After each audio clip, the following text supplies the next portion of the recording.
Original Kayfabe on Bongo. And I'm Jeff.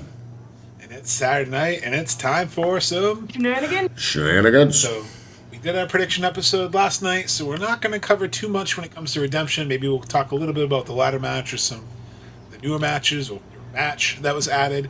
But mainly, we figured we'd come on here, see what you guys want to talk about where we think AEW is going to go in the next few weeks, potentially to All In, potentially a Summer Shakeup with all the names available. So, I don't know. Excited to kind of get talking this Saturday night. So thanks for joining me like always, Jeff, and ready for a fun Saturday night. Yeah, thank you. Appreciate you for having me. Looking forward to the show tomorrow as well. It's going to be fun. And I guess that'll be a good one to start with. They added Orange Cassidy and the Conglomeration taking on Lethal Twist, which I'm pretty excited about. I mean, I was joking with Emily when we were watching Collision. We're like, wow, she said, I can't believe Orange Cassidy is not on the card. And then bam, 5 minutes later, after some good old shenanigans, they're on the card against Lethal Twist. Always good to see Jay Lethal get on a pay-per-view. Always good to see Orange Cassidy. And, of course, Messiah of the backbreaker. Breaking backs, can't beat that. So, what are your thoughts, I guess? I know we're talking a little off air, like not really having a lot on the pre-show this year. Yeah, because, hey, what's up, Steve? But yeah, kind of the same thing. Normally we get... I would say 3 events from what I pay attention to. It just kind of seems like that number for that first hour. Hey, what's up, Adam? But, yeah, I mean, and this is a good one to add because we already have a ton of championship matches. So I think this kind of fits that standard that they've set for the show. And it should be fun because I did enjoy Outrunners and Dalton versus them, tonight, which I knew that was going to be kind of like that because you got, pretty similar styles with the comedic value and the actual in-ring work with them. So I love they were posing. Orange Cassidy and Truth are posing, and then they go up and they're playing chicken, and they're still posing. And Orange Cat, that was great. I loved it. Yeah. Turbo's still wearing his belt. It pops me every time he refuses to. I mean, it came off a couple times, but he got it back on. But I love that he wears the belt, and then they ran into they used it as like he ran into it, tried to punch it. Everything about it, the Outrunners are they're fantastic with their ring. Like their ring IQ is so high up there. I think they don't get enough credit for how much intelligence they have to let things play out, let the room breathe, feed off that crowd, feed off that energy. Yeah, I think Truth definitely helped because he had a ton of experience coming into this because he's the elder statesman out of the 3. So, but I think he helped a lot. And then obviously working with different guys, Luther and different people backstage, I know that's been big for him. So the demand. I think it's been helpful. Steve says, I'd rather the demand with the demand winning the truth. It's coming. I think so too. I'm kind of curious. They're not on the card. Is that something they're going to add to the pre-show? Is it something they're going to add? Because the demand and the Lethal Twist are friends. It seems like Ricochet's kind of welcomed them in the group. 2 heels kind of working together. So that could be potential to keep an eye on for the pre-show. Also potentially after. I think they are the next Trios champions. I'd love it to be the Rascals personally, but I could see the demand taking the Trios titles. Yeah, I could as well, and I think that's kind of where they're leaning. And I would have to say, yeah, with our Shenanigans theme, I got a feeling that's kind of where that's going to be. The demand's going to come out sometime in this match, just to kind of keep that storyline building, because this is kind of like throwing the pawns out first. Here's the pawns. Well, now it's time to get the king, queens, rooks, whatever pieces you want to call. I agree with Steve and Adam here. Outrunners could be huge when TK is going to push them. And Steve, we were in the same boat. Jeff and I, we were pushing for the Outrunners, especially when they were with going against FTR2, to get that win. Even if it was non-title, just to get that win. I hope so too. I think they're a fun tag team. They do a lot for the wrestling industry. They just had Dream Pro Wrestling on Friday night in Nashville, basically honoring Rebel. They had a 7-match card, and I love that they basically helped funded themselves and got some sponsors to fund it, including a couple cruisers that we know, that Will and Rachel, who put the money to help fund the show. Shout out to them. Absolutely. I think just seeing what they do behind the scenes too, I think so. And them with Dalton Castle is such a great pairing. I think it's fun, and I'd love to. I wanted them to seem like emerging because they'd be great as trios champions as well. Oh yeah, I think they have the chemistry to, like how you talked about a few weeks ago. They could kind of use those as like that revolving door title. Have for a few weeks and then lose, and then someone else picks up. Outrunners could be in that mix too with the Demand and the Rascals. Well, if they you have the ROH ones, right, well, if you're going to have trios championships, it needs to kind of be like it is, where they're doing these matches all the time.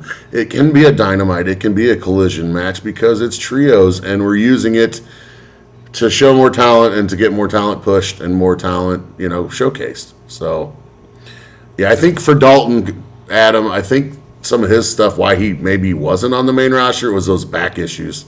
I think that kind of set him back for a while because he was Ring of Honor champion for a while there and seemed like he was on that rise, and then all of a sudden you could tell he didn't feel right. And I know he was out there for a while. And you could tell when he came back, he wasn't in the shape he was in. He's got that huge back brace for a while that was under his. So I think I'm wondering if that's kind of why he's doing the trios thing too, so he's not having to be the one taking bumps by himself. Which makes sense. Hopefully he's protecting his longevity because Dalton's amazing. He's a great character. He's a great worker. And that's exactly it. On the cruise. Yeah. Yes. Even if he needs to be, what was it? Remington Steed. What was it? Smooth Sailing. Ashley Remington. There you go. Yes. I was thinking Remington Steele, the old TV show at first. Oh, Pierce Brosnan. Yeah. Hi, Anthony. Yes, ready hey, for Chris. AEW What's up, tomorrow Anthony? night. Absolutely, and Chris, ready for Redemption. Check out. We did it last night. It's on YouTube now on the replay. We did our predictions. Lots of tinfoil, but I think there's a lot that built up tonight too. We even had the finals. I mean, Jeff and I unfortunately were spoiled, so we knew that El Clone and Nick Wayne were going in the match, but we didn't want to spoil it last night for everyone who didn't. Right. Good old Wikipedia. Lance Archer was so cool yesterday. He is Lance cool. Archer's awesome. He's a nice guy. He's another one that needs another push. Well, but now it seems like maybe he's kind of getting healthy again because I know he had back issues. Because I heard that from Cage's interview when he was talking about they were doing that movie and they had to start dialing back stuff because Chavo didn't want him taking bumps because his back was hurting. So I think that might have been part of his stuff. So I gotta listen to that. I still got to see Disclosure Day too. I heard it was a good movie. yes, I haven't seen it either, but yeah, it's on my list to watch. So maybe on the plane ride if it comes out. Maybe one to download. hey, that's true. Oh, and hey, cheap pop for a movie that's out right now. I did get to watch He-Man. Masters of the Universe, and Fantastic. It's pretty awesome. It's fun. It's definitely made for the old school and ways. It's made to kind of grab a new audience, but it's also kind of adult for the adults. I mean, I grew up with He-Man. I had all the toys. I had a yard sale, Castle Grayskull, you know what I mean? I had all that shit, So it was pretty cool, and the soundtrack was cool because it was, the kind of the rock to almost metal, soundtrack where it kind of high energy. So when you start off with two non-blondes, you know it's going to be a good. it was yeah. So it was pretty cool, but yeah, I thought it was pretty enjoyable. So I did too. I thoroughly enjoyed it. I am not a Jared Leto guy, but I thoroughly enjoyed that movie. Oh yeah, he did well. Made it too goofy for. I think I like the cheese. I think I get it. I think it's based off of a cartoon from the late '70s, early '80s. So it was cheese. It's not as a Dolph Lundgren one. That movie straight right out of Masters of the Universe. Yes, I saw it when it came out. I thought it was going to be all right, and it was not. I remember watching that, and then my uncle explained to me, he's like, you know how you can tell it ran out of money is because there's no more background when Skeletor is in the alternate dimension and it's just flashing colors behind him. They're like, yeah, they just ran out of money, so there's no CGI. Oh, he didn't say CGI. He's like, there's no practical effects. It's just lights in the background. Right. Now, I will say there was a little bit of stuff that maybe was a little over the top goofy, but for the most part, I was pretty okay with most of it. Because like I said, there always was comedy back in the day. Some of them, they were world champions, defenders and world-class fighters, but even the show and stuff sometimes would have goofy, clumsy moments, when they're not fighting. The Dolph cameo, yeah. Oh yeah, the Dolph cameo was badass too, so. Yeah, I'm wondering too, how come when they make these movies, like Batista kills it in the Marvel universe, we got to get more wrestlers in some of these movies. 'Cause I think some of them just they already have the look of some of these superheroes, supervillains. Look at Samoa Joe and Twisted Metal. You don't always have to be the actual actor, but even just the body guy, the body girl. I would always be down for that. Well, yeah, I'm gonna have to watch that Brian Cage He-Man he did from like 2015. It's like a fan film thing, but it's like 36. Yeah, it's like 36 minutes long or something. I had heard about it, whatever, but I saw a picture of it, and I'm like, he doesn't have the hair of He-Man or whatever, because they try to put a wig on him. Oh, the look and the build part, I was like, yeah, that looks like He-Man. But the hair was like, whoa, that does not work, guys. So we also saw, too, El Clone is officially back now. Commander's officially back. Beast Mortal's officially back. All of them are in the ladder match. Now that we kind of know in the ladder match, what are your thoughts of El Clone, Jeff? We have El Clone back, and I know he's probably not going to win, but could this mean hologram returns tomorrow night? Maybe, because he's been posting a lot of gym training videos. It's a definite possibility, and I mean, it would kind of help. I mean, to bring him back, because they still, I know, want to play off that rivalry between those two. So and might help, because I don't know where right now kind of El Clone's going to fit in with some of these storylines with the Don Callis family. No, it almost seems like he's kind of like fodder, like Roppongi Vice. Like it's seeing him in there. Like I get it, but it's almost like, I mean, we could quietly separate him. He could go on his own thing, and I think it'll be fine. Yeah. Well, and like we just got Hechicero back for them as well, which I was, like I said, pretty happy for, because, I mean, he's been on television for a long time with them. I mean, he's been one of their main staples as far as television-wise. Knock on wood. I think this is usually in the summer. I always feel like it's when everyone starts to go down. They start having to pivot for the fall. It seems nice that almost like the roles of fortune have been reversed, and they're starting to get key people back at the right time. Mm-hmm. Emily's talking about how seeing Lance Archer walk to the ring without Don Callis' family is weird. It definitely is weird. I think still seeing him without Jake the Snake will always be weird, because I feel like I still associate him with Jake the Snake before you traded him. Right, okay. In my opinion, Jack Perry's the only one who has earned international title match. Everyone else has been losing or been gone.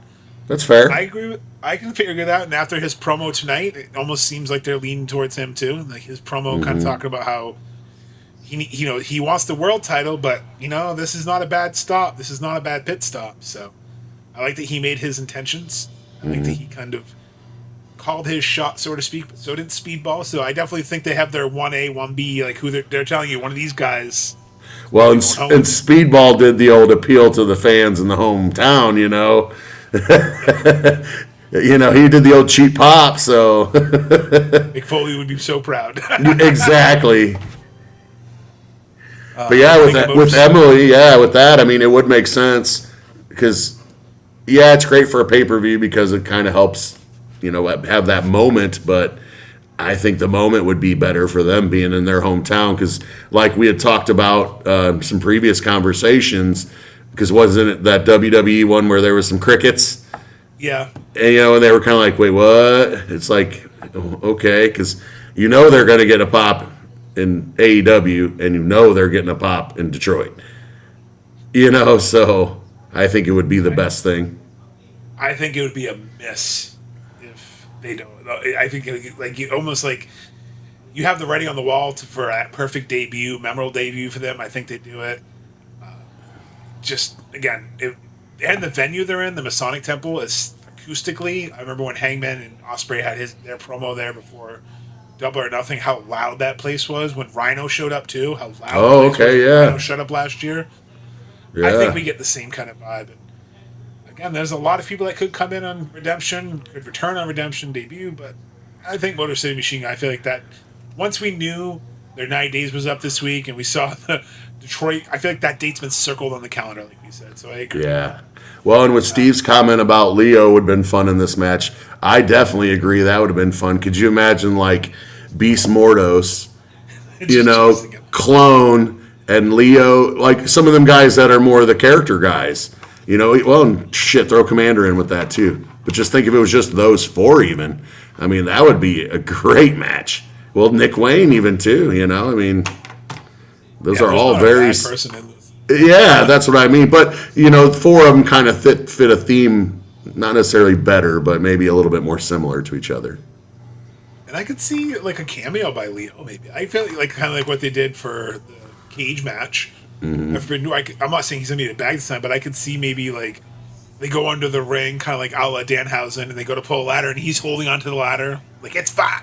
Yeah. I could see like creeping someone out. Well, and there's no point not, because he's been on television a ton. They've been keeping him involved, you know. I mean, you see him every week, either on Dynamite or Collision or both. And then he's doing Ring of Honor as well. So, I mean, strike while the iron's hot, especially with these character guys. Someone chasing Leo around, up, down between the letter. I like that you said up, down, down. That goes with, could the New Day show up Wednesday, too? I don't know if they pull a double debut on Dynamite. I think that would get overshadowed. They would somebody would feel overshadowed. I mean, both would get pops, but if they're both tag teams, compare, like which one was louder, which one was more important. And if you're well, it's two tag teams at the same time, which I feel like you got to kind of ease that in between some different shows. I almost feel like All In's the place, if or a little before All In. But we'll get seeds planted, like we were kind of talking about last night and last week. I think we'll get seeds planted because they've already had the Bucks. Have already had the blue shirts on. They had their little BTE special where they said, "Oh, what do I think about a new day? I love a new day. I wake up, have a cup of coffee." So they've already basically told you without told you.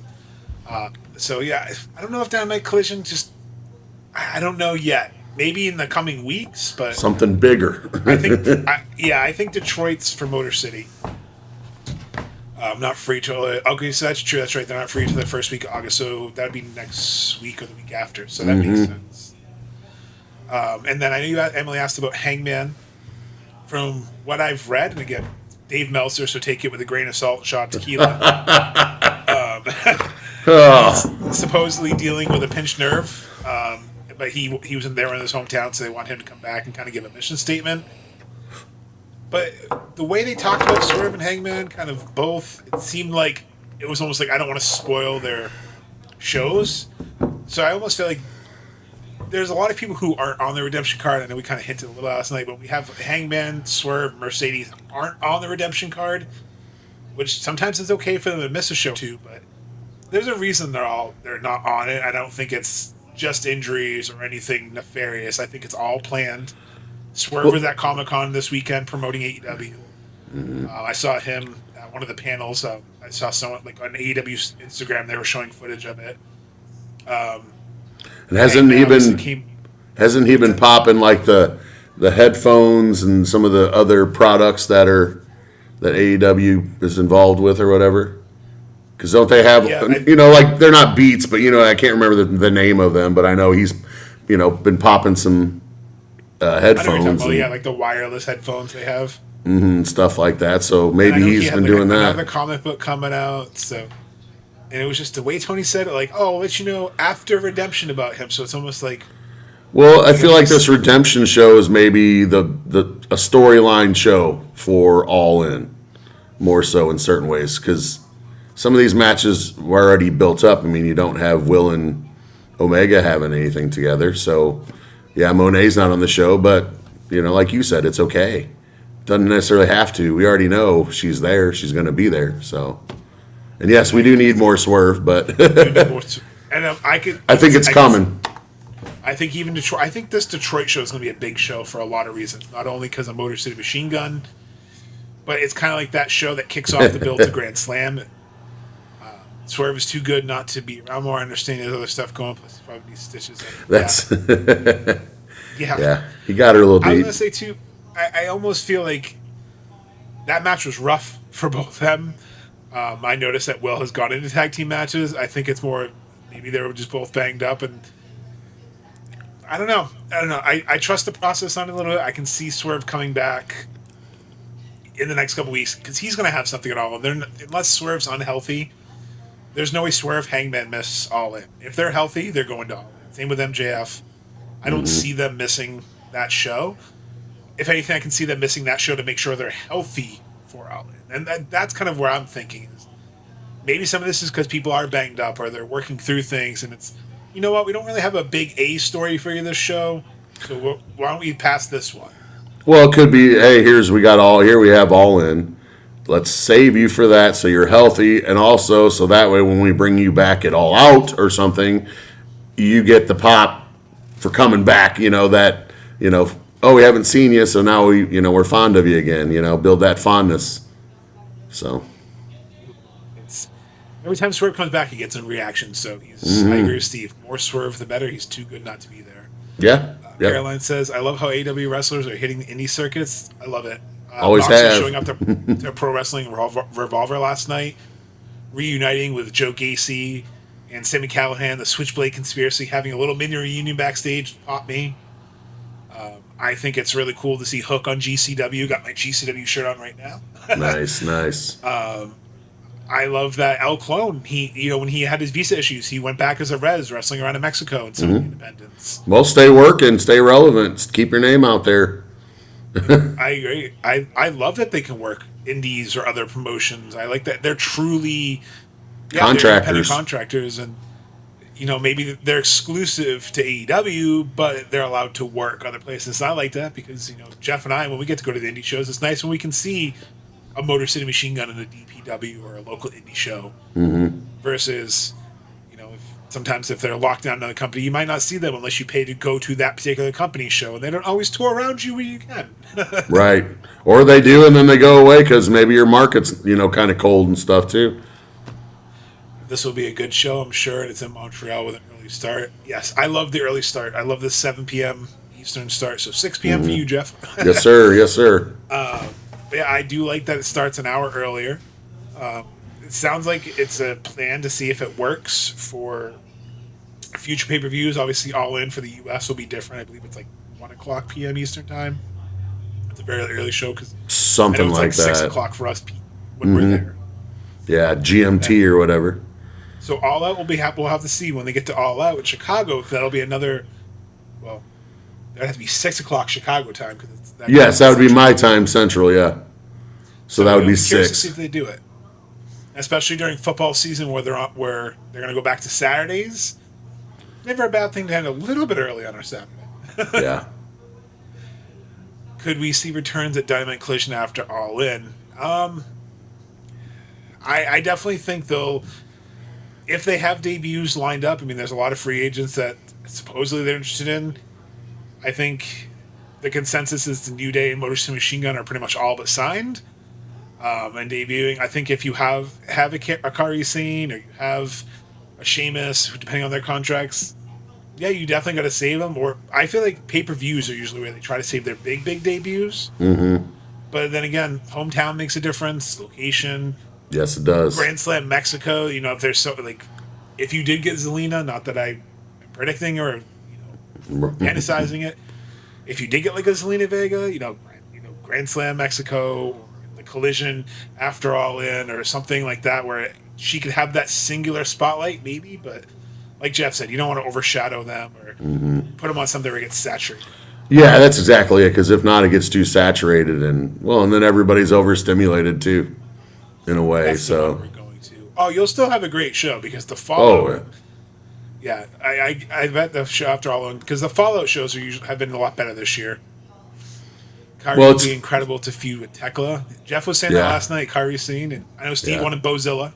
Oh yeah, of course. There it is, right there, as I say it. Everybody does, I think, after seeing her. So, after seeing my keyboard here, so I'm gonna hit the wrong button and pause this on us. After seeing Bozilla at Forbidden Door in 2025 in that fatal 4-way match, I became a fan. I didn't know much about her. Mm-hmm. And her I didn't either. Her dad wrestled in ECW back in the day. Like, he was a pretty famous German wrestler, and he wrestled around, so second-gen wrestler. Right, correct. I heard Buddy Matthews I've has heard been it cleared too. to come back. I know Steve wants to hurt my feelings and see Bandito get choked out by Brody. Maybe that's where he comes back. maybe Brody basically trades in Bandito for Buddy in the Hounds of Hell reform. That could be easy way to kind of slip that back in and kind of give Brody an opponent to work with. Maybe Brody even takes the Ring of Honor title from Bandito and just destroys him. I think maybe you go the opposite way of all of that. And Buddy, now because of this being the way this is developed, I'm going to go complete opposite and say now is the chance for Buddy to get singles. And maybe he fucks over Brody. They play up that, oh, yeah, I'm back, let's whatever, and then he fucks him over. So then it doesn't even matter. So that way you can keep your Brodito as well. Because I kind of like that, so. I would love to see Buddy go on a singles run. He's a demon. Yeah, and that's what I'm saying. I mean, you think about him going for, like the North American or the Atlantic or whatever, and those types of, the national champion, those types of things. One of the 300. International, all these, not, necessarily the major ones, but some of these supposed to be workman championships. A guy like him could really do some good things with some of those championships. Is Bozella fit? I mean, I don't know. It's been about 7 months since her surgery, since her knee injury. So got to be close. Recovery. So I don't know. I mean, every ACL injuries can either be really bad or sometimes they just need I'm not an athlete. Mine took a year plus. I've seen athletes come back in like 9 months. I've seen athletes come back in like 2 years.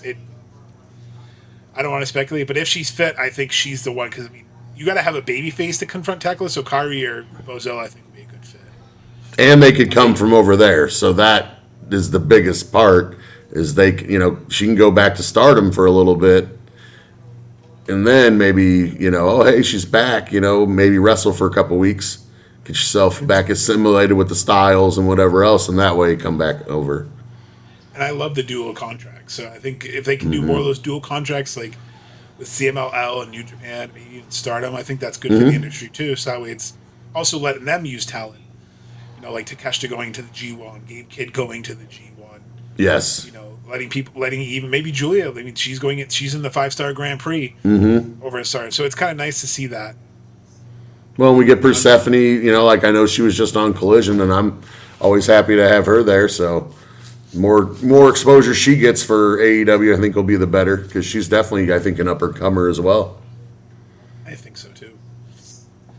I hope Maya World beats Sheeta. Caroline, Emily and you are kindred spirits. That's what Emily wants to. I'd love to see that. I still think it's Sheeta. I'm making a Bandito Most Wanted in pink and blue. That's awesome. There you go. Make sure you hold. If it's a shirt, a sign. Make sure you hold it up. He'll point it out. We'll look for it too. Never really had it.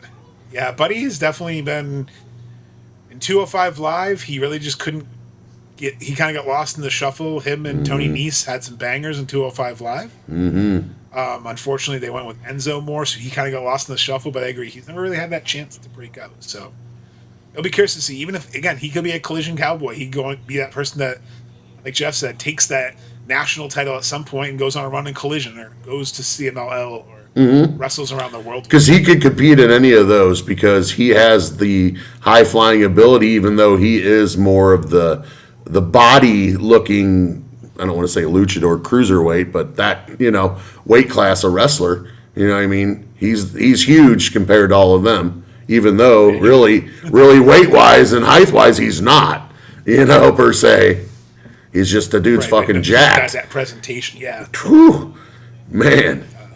Andrade definitely wins tomorrow against Dunkzilla. How you know? Yeah, no, I think Andrade would be a great champion. I agree. And again, he needs it. Again, someone like him versus Buddy would be an amazing match to see. They'd work well. Meyerwold versus Tekla. That would be interesting. I'd love to see the promo battles there because I think Tekla's really good at getting in people's heads. So I'm curious to see where they go with that. Hyen's been on Ring of Honor. She just had a few matches in Ring of Honor. But didn't they just do a tag match? Yeah, they just had a tag match last week on Collision too. Yeah. Are people liking Sheeta's current gimmick, TBS run? I'm not a huge fan. I like Sheeta. I think she's trying. I think it's one of those, it's still kind of, it's developing. I think she's trying to figure out, tonight with the kendo stick. I know Rachel was probably happy because she was beating down Maya with that kendo stick. Yeah.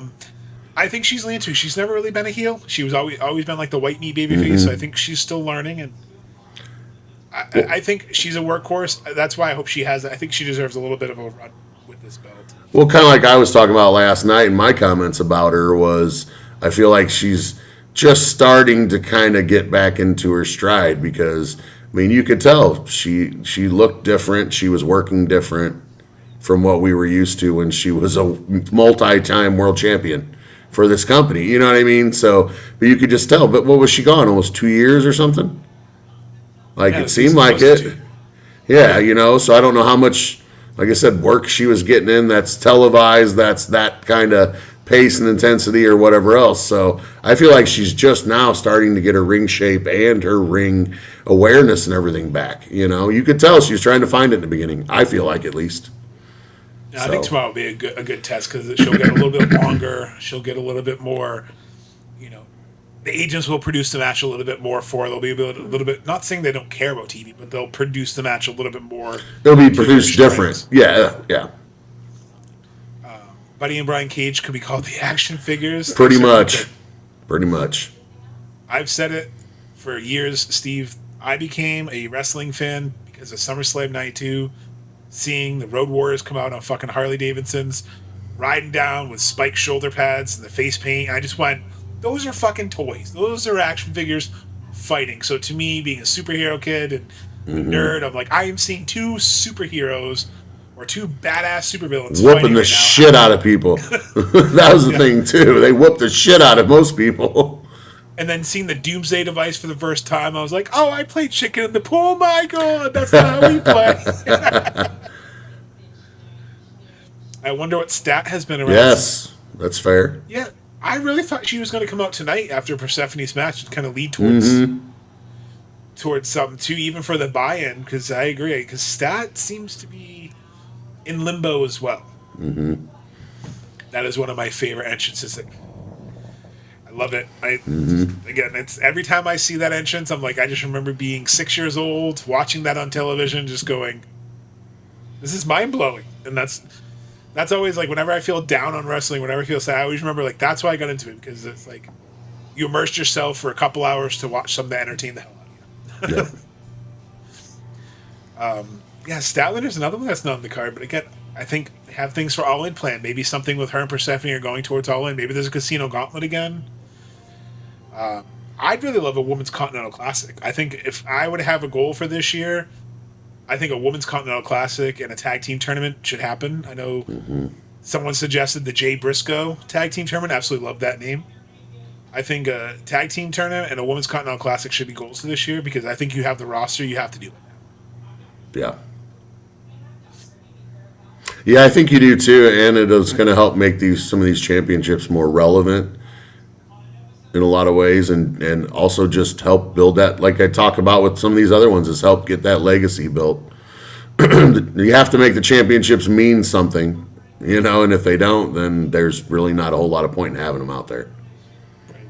That just becomes another thing someone's wearing. And you have to utilize it to make talent. You know, that's the thing I've been wanting for the women's division, especially, is for them to keep doing, which they're doing it. So I've been happy with that. But you know, you got to keep it consistent. That's all I hope they do. Keep that consistent. That you're showcasing the next, you know, batch of talent and keeping them at least relevant, regardless if they're winning or losing. And it seems like that's.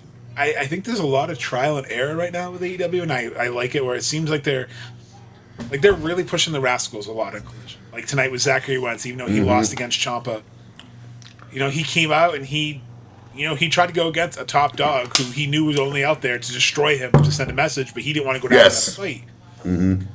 You know, seeing Myron Reed have some TNT title defenses and look like a star, and seeing Desmond Xavier look like he belongs. They can go in trios, singles, duos. You see them pushing Kevin Knight. You see them working on, you know, Tekla we've talked about, Persephone. So it definitely seems like they've earmarked a lot of people. Kyle Fletcher is obviously someone they really see a lot in. Well, Maya World right now for the ladies as well. I mean, I like that they do such a good job of earmarking people to kind of grow to that next level. You know, we were talking about fantasy football up there, and it kind of reminds me of, you know, you may see these people, they're on your practice squad for now, or, you know, they're your second or your third string. Maybe they're only in for one play out of the 60 you call that series, so that game, but that they're a pivotal linebacker. You know that next year they're going to be your every down, 4-down linebacker. But now you just kind of want to give them reps. And that's what I feel like they're starting to do. Yeah.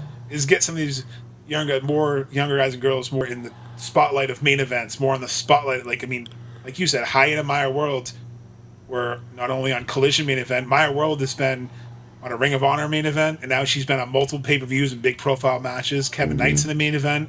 It's nice to see they're starting to build these trusts with these younger talents. Yeah. Well, and I feel like Sky Blue keeps getting these little gradual pushes, but she always loses. Yes. Like, you know what I mean? It's like, oh, well, she's in this or she's in that or she's got this kind of high-profile match. Never wins. But, I mean, they don't make her look terrible. She does eat some pins at times, but it seems like Julia's kind of been Yep. The bump gal. When's the last time the Mox defended the C2? I think either Forbidden Door or right around that time. I thought he did on a television event. I think so, around that time, around Forbidden Door time. I believe either the week before or week after. It was pretty close, but yeah, it's been about a month and a half. Put the world title on Kyle Fletcher, let him cook. I see him getting it. I can see him getting it from Ospreay. I think the lineage goes Ospreay Fletcher Next year? I think I think like next year you see post Revolution, you see Fletcher get it. Like maybe Dynasty or Double or Nothing, you see Fletcher. Yeah. Well, and Steve, I agree with you on the trios title. It's always good for getting young talent going. Well, here's my question then, I guess. I know people say things get muddied with championships and whatnot, but do we have a ladies trios? No more singles, obviously. We have 2, right? For the ladies? Yeah. 2 singles tag. 2 singles tag.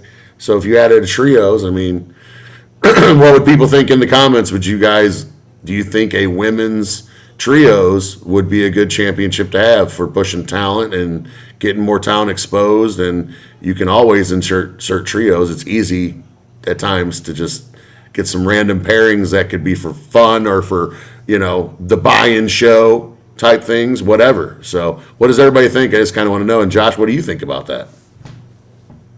I think that'd be interesting. I mean, I'm still for that. I want the Lucha Underground rule of it doesn't matter if it's 2 girls and a guy, 2 guys and a girl. But until we have that, though, would that be an option? If they were booked properly, that's my only fear is right. If they could book them. But I think in a perfect world, I would like it because you even have Mercedes and Divine Dominion. They're a trio. You obviously have Tekla, Sky Blue, and Julia. You have a couple in Ring of Honor. You have MIT. Yes. Athena's group. You have countless possibilities. You could put a couple together. You could even put together Mina. She could get some friends and put together a trio. Like when Tony's healthy, maybe Mina and Tony and Statlander. Like you could have a crazy trio like that. So Willow and Harley with somebody else, with Mina maybe or something. I mean, you can do a different, yeah. So I don't know. Like I said, what do people think out there? Because I would rather see the mixed. But what happens if the women's works for 3 to 6 months and then they do make, hey, well, this worked. Let's make ours open and mixed. So then that way we don't have to have the extra. They need to build the women's tag division. Yeah. That works too. I think now that we know Tay left, I think that might have been a little bit of wrench in the plans because I still see the long-term plan being the Brawling Birds. They made more of an impact tonight. But I am wondering, Divine Dominion's kind of just been facing a lot of enhancement-style matches. I think it'll be good because when the Brawling Birds, if they do win and they get it, I think it'll kind of be a rub to them as a legitimate tag team. Like, you defeated the longest-running champions. Mm-hmm. But then, I think Steve's right. You got to kind of focus on that, too. Mm-hmm. The women's tag titles could easily Freebird style trio. See, I would like that too, Freebird style. Yeah, I mean that works too. They haven't really used that rule in a long time. I think New Day is the last time I remember them really using that rule effectively. Randomly, Big E and Kofi would wrestle, and Xavier would be outside with the trombone, and then you see Xavier and Kofi, and Big E would be out eating pancakes and cereal. Right. You could definitely do. I mean, I feel like conglomeration. I mean. You could easily do that, like say Willow gets it back or something like that, and maybe it'd be kind of comical. Imagine she can't find a partner. All right, Orange, just stay on the side. I got this match. Right. Like, Orange is just there in spirit, but Willow does all the work. Because, I mean, the men's, in my opinion, you know, they need to definitely bring that to one of their forefronts of their, you know, what they want to try to build on. Because we have a ton of trios or stables or whatever you want to call them for the men, for sure. I mean, the trios division should be popping. And it's not, I mean, it's not far off. Conglomeration have been doing a good job of being on television pretty much every week. And they've, defended it, every other week maybe?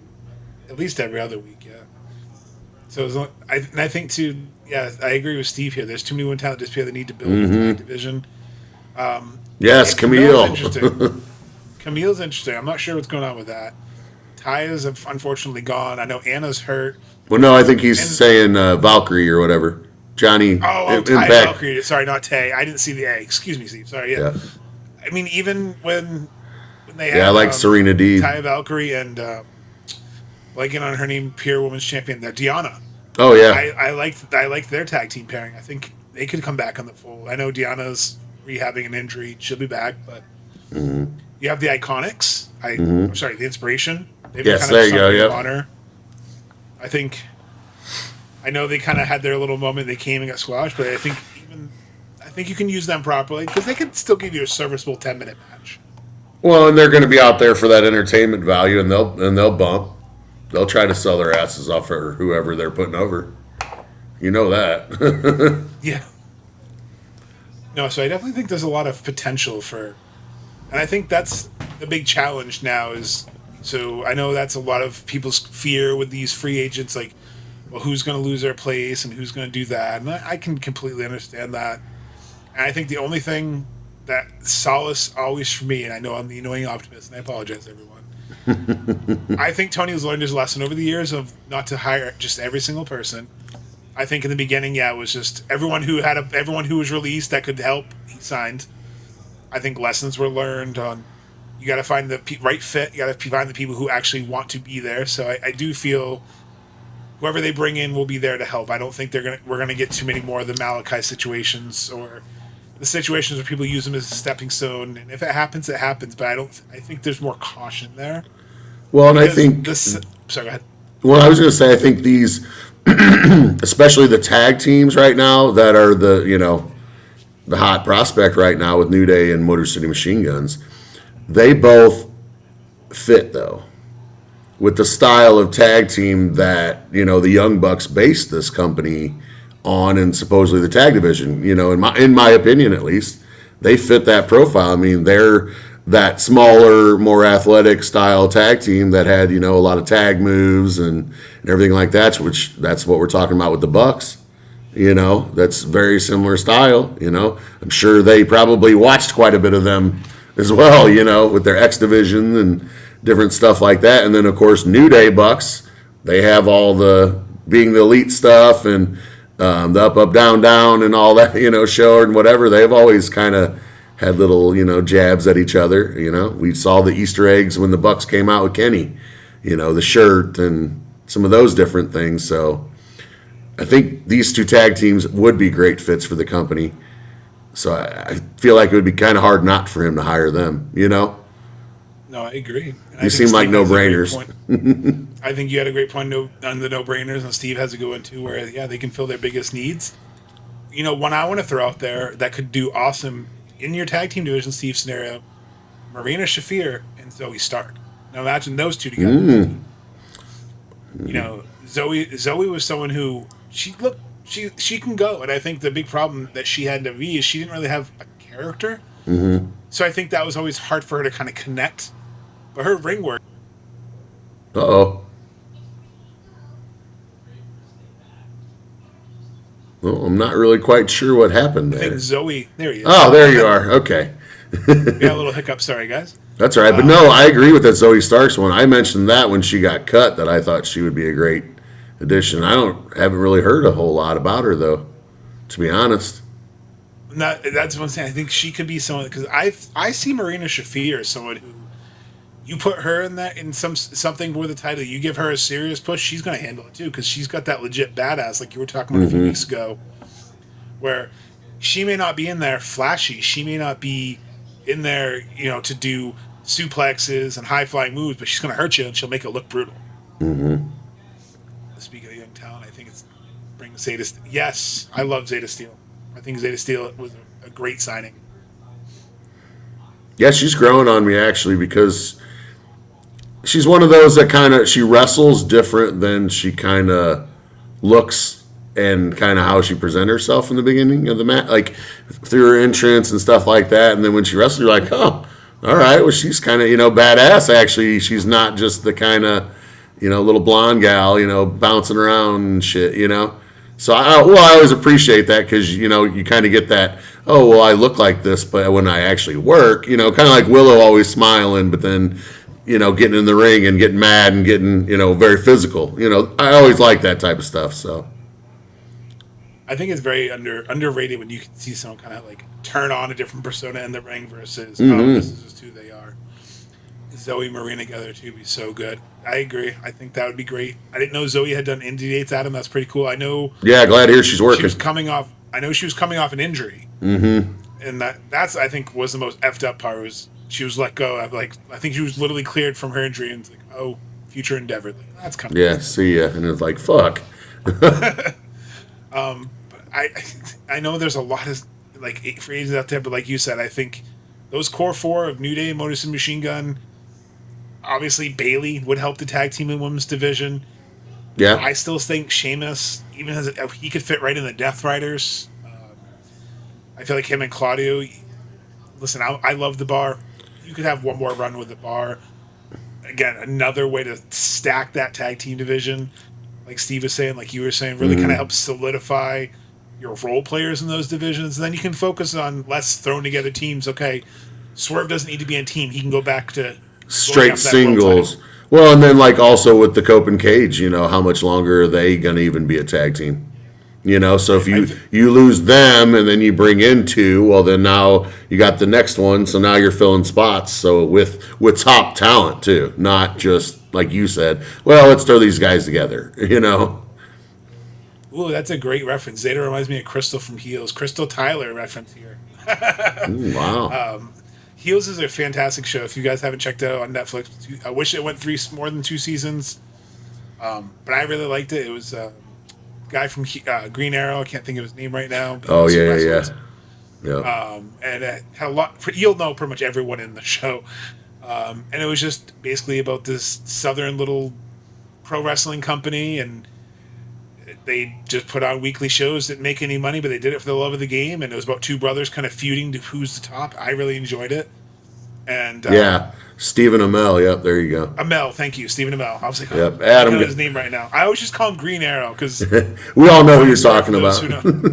Funny story for those who don't know. Back when I first met Emily, she, was rocking a lot of my Bullet Club shirts, and one day she throws on my Vigilante Club shirt. And she's wearing it. We're watching like Green Arrow, the CW. She goes, "Wait a minute." I'm like, "Yep, that's that Bullet Club shirt for him." He rescues, and like she's like instantly I lost that shirt forever because she instantly was like, "This is cool. He wrestles and he's on." I'm like, "Yep." I'm like SummerSlam, Ring of Honor. I was like, I got that shirt because pretty much I went to Hot Topic and they were doing a buy one get one free for Bullet Club, so I bought like 4 shirts that day. Nice. Stack that tag team and do that's what I was saying. I think doing like that Jay Briscoe tag team Continental Classic would be fantastic. Or even a Casino Gauntlet tag team would be fun. Mm-hmm. I think you have such a roster. You can do these different Casino Gauntlets, these different tournaments, space them throughout the year. Do the Owen in the summer, do the Continental in the winter, but maybe you do a women's C2 and a tag in the spring or fall, or a tag. Because that way you would have 3 tournaments to kind of not necessarily go with all 4 seasons, but you could space them out throughout the year to make them their own event and keep their importance. And you can keep the finals of that at certain pay-per-view, so you know that this pay-per-view will always have the finals of this tournament on there. Mm-hmm. So you kind of already have a few matches already penciled in, so I think it would make your booking a little bit flow a little bit better. I think that would be good. Well, you'd have a slight schedule for it. You know what I mean? Yes. So that way, like you said, we know All In is the winner of the Continental, or I'm sorry, of the Owen. So you have that. Then, we know the Continental's here, so then we have this championship match at, whatever, Forbidden Door, Full Gear, or whatever we're doing, Right, kind of make the shows mean, especially if it's a B pay-per-view or a C pay-per-view, it means something. Yeah, where, you're not a big four, but we all look forward to this pay-per-view because it has this, I think you could do the women's C2 at the same time. I Yeah. think the only problem is you wouldn't be able to do the semifinals and the final. I think only the finals would have to be at World's End at that point, because otherwise that would be like half the card would just be semifinals and finals, and I think that would be overkill. I mean, I feel like how King of the Ring used to do it, they probably could do it where you do the men's and women's finals on the show and have the tournament kind of build up to it. Hey, Mom. That's all right. No worries. Hi, Jeff's mom. You still made it on. That's always a plus. Yep. Exactly. But I guess kind of our last segment to wrap up, and I guess we'll kind of get everyone's thoughts here. I know we talked about free agents. We talked about Redemption. We really haven't talked about Grand Slam or any of the TV specials, or I guess any of the next couple weeks to All In. So are there any stories that you think will start building for All In? Like, what do you see maybe that they haven't started yet? Like, okay, I think they got to start building to this story, or this person's got to be involved on All In somehow. Like, is there anything that you see maybe they got to start planting seeds for soon, or start getting ready soon? Well, I feel like this pay-per-view and whatnot's going to do probably our Grand Slam Mexico. I think we're going to get some stuff for that. With Andrade, I think being a possibility in that department. We're going to definitely have to see some stuff here soon with Hangman and Swerve. Definitely them getting worked into some types of major storylines, kind of like we were going through, this show. Their names get mentioned a lot. So with that kind of, mention and everything else, they got to be a part of it. Also, MJF, because, with his knee evidently not being as bad as what I guess everybody thought it might be, obviously we got to get him worked back in. So I feel like that's definitely some people. And then on the ladies' side, just getting this tag team division, I feel like, we need competition for Divine Dominion that's real, legitimate competition, Yeah, they got to have a threat. Because they kind of just, they didn't destroy the Sisters of Sin, but kind of. It was borderline. As close as you can to it without running through them. Yeah, because, they did take it to them for a little bit, but overall, they still dominated the match. And that's a tag team we said was going to be a viable one. That was her prediction to be the ones to take it from them. So now, who you got left? Brawling Birds is maybe the next viable. And thank you, Steve. Good one there with the Hurt Syndicate. That would be another one I think needs to get brought into the fray. So those would be, I think, mine. Especially get Sheldon on that singles run. I think get Sheldon on a little bit of a singles run. Get Bobby on like a singles run. Have Bobby be the guy you pay to go after the Don Callis family and start taking them out one by one. Maybe use the Hurt Syndicate, start dismantling the Don Callis family. Someone hires them to fight fire with fire. Do you think this 10 pay-per-views is too many? I think that 10 a year, the NXT specials is too much. So I know that in I did some research a while ago because I was really curious. Because obviously it started with the core four. We all know, like 2019, 2020, we had the 4 original pay-per-views. We didn't really add a couple until 2023 when they added Wrestle Dream. They added Forbidden Door in 2022. 2024 we added Dynasty. Yep. So and then we added World's End in 2023 as well. So they did add a lot in 2023. So I know in 2025 they added more TV specials. Mm-hmm. I think it's a sign of they're making content and there's a demand for content. I don't think they would make another pay-per-view if they didn't think it would sell, or it would. Almost 7,000 tickets I heard. So at least there's people going. Mm-hmm. They always usually do 6-figure buys, which to me, in 2026, if you're doing over 100,000 buys on a pay-per-view, that means you're doing something right. Because that's wild that people are that. Because that's traditional cable. That's not YouTube. That's not Amazon. That's not HBO. That's people who have a cable box or a satellite, ordering it with a remote. You're still getting 100, which that's pretty impressive. Well, there's more than that from HBO because, you get the $10 off. So I know that's how we do it because it's cheaper. And yeah, we did the my AEW thing. I sucked it up and paid the year cost, but as of last month, it pretty much just paid for it itself. But I did HBO for the first one too. It was nice to pay $10 less. Yeah. I think it's that same discourse that we had at All Out 2023, where it was you had All Out right after All In, so everybody's like, oh, the build. But then once the bell rang, you were like, this was good, and I think that's what this will do. I think, yeah, there's people not on the card, matches aren't what we want, but I think overall, I think it's going to be a good show, and I think we'll be happy with it. And like Jeff's been saying for a couple weeks, I think this builds the bridge to All In. It kind of helps push some things along that maybe needed that little spark.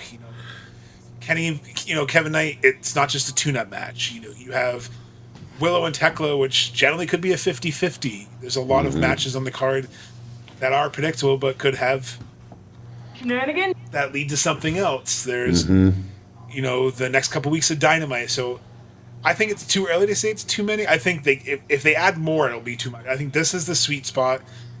We don't need one. We don't need one a month with Right. the specials, because having 4 or 5. Well, just say you have 6 specials and 10 pay-per-views in a year. Those specials more than fill that 2 months without a pay-per-view. You know what I mean? And if you have 6 of them, you space them out strategically. Use them for the big things that you're really trying to push. And as long as I think you have a plan, it could be fine. But like you said, you start adding much more stuff. That might be overkill, especially on the pay-per-views. Pay-per-view fire, but it's not. Yeah, it kind of. No, I agree. I think it's one of those where I thought they were going to, what's the word, sunset a pay-per-view for this one. I thought maybe Forbidden Door would finally get sunsetted because it feels like that. But then I look at, January, February doesn't have anything, so as long as they don't add anything there, we go from World's End to March. There's like a 3-month lull. And I think that's why Revolution's always looked on as such a big pay-per-view too, because it's 3 months without one. But then from there, you kind of get into pay-per-view season because it's Revolution, then it's Dynasty, then it's Double or Nothing, then it's Forbidden Door. Right. Now it's Redemption, then it's All In, then it's All Out. It goes throughout the year, so it's 8 months straight of a pay-per-view. So I agree. If you add anything, it would have to be January, February, and I think it'd be overkill. And I don't think they're going to do Use that. your That's also specials. that's also the NFL playoffs. I can't imagine Tony Khan wanting to be busy just in case for some reason the Jaguars, they made the AFC Championships. Crap. And then also you got to remember, you got hockey, which competes on their stations as of last year. Because I know there were several times where I was like, oh, well, I'll watch a little hockey since, they had to do a taping or show a different night or whatever. The summer break before All In out a huge build. Yeah, last year was in July too, so it kind of needed a big build, but it really didn't because you had Forbidden Door in August, but you really only had June, so you did have those 4 weeks. So I definitely understand that, but I mean, I remember there was a lot of discourse because they didn't like what Moxley was doing with the title, and it's gonna be cool to see Hangman, but there was a lot of people who were mad it wasn't Darby. I mean, I'm guilty of those things too, but I can still see it'll be a good pay-per-view. But I think it's because All In is so big. I think this pay-per-view does kind of feel like it's there, but sometimes you need these little. This is like when Marvel does those little side project movies. You want to see the Avengers, but you might have to sit through the Eternals to see the Avengers so you know what's going to get set up. So I think it's kind of one of those, but I agree. I think it did add some frustration to the mix, but I think it also is a chance because the roster's so big now. It does allow some other people like Speedball, gets to get. He's not just on the pre-show; he's on the main card in a ladder match. I think it allows you to also get some other talent on the card too, and as they kind of build this out, by next year, maybe they'll be able to figure out, okay, this will be our pay-per-view where we really want to focus on this person. Maybe they'll be able to, like you said earlier tonight, plan it out. So. Well, and here's something I'll throw out because I know this has been tested in several different companies, but, with the 10 pay-per-views, with everybody kind of thinking that's too much, what if one of the shows of the 10 was a all-women's pay-per-view? Ooh, I'd like that. So then you had 9 mixed pay-per-views, and maybe we had one where it's just focus on the ladies. So then maybe that's a pay-per-view where you have your your tournament final for your tag team division. You have your tournament final for your continental or, something like that. And then you always, main event is a women's championship match for the world championship. I know NWA did it when we didn't get to go to that particular night because that was the one. Power, right? Yes, where Mickie James, it was her show that she did. We got to go the next night, which was fine. I got to see, I think it was Chelsea Green versus Camille or something. So that was pretty cool. That But is wild when you go back and think about and I think they're doing another Empower. I heard Billy was talking about how they want to do another Empower, which will be good because it's been too long. yeah. But I think, Redemption, great name. Maybe that's what you do next year for Redemption. Yeah. Okay. Match of the night from Steve. I'm going to go with my one last night, Fletcher Bandito. Anything that's more matches of women I'm supportive. I agree. I'm the same way. I know Jeff, Rachel, and Emily are. Yeah. Bucks versus Death Row is going to be a lot of fun. I think that. The ladder match, I think, is going to be pretty fun, too. I'm thinking that ladder match could really steal the show. I still think Fletcher Bandito. I think my sleeper match. I think the Dogs versus the Bang Bang Gang. I think people are. I think that's going to be. Just because you got violence in it, Jay White, Juice. I think that's going to be a sleeper match. Well, and then Kenny Kevin. That's right. Statlander and Red Velvet into Empower. Okay. I think the only issue with Empower, there was a lot of bad blood when Billy came out and kind of said, "Oh, well, the pay-per-view didn't sell that well." He almost seemed to blame Mickie James and almost seemed to blame stuff. So I kind of hope if they do run another one, he's careful what he says so things don't get twisted in the media. Right. Because everything's under a microscope on social media. Oh, yeah. But yeah, I'd love it to see, like you said, maybe you still have the blood and guts. You can still do the Men and Women's Blood and Guts. But like you said, maybe you do.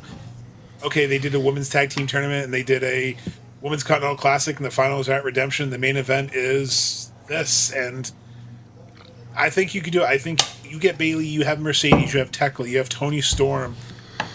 You have Willow, you have Statlander. You have such a roster. They could do it.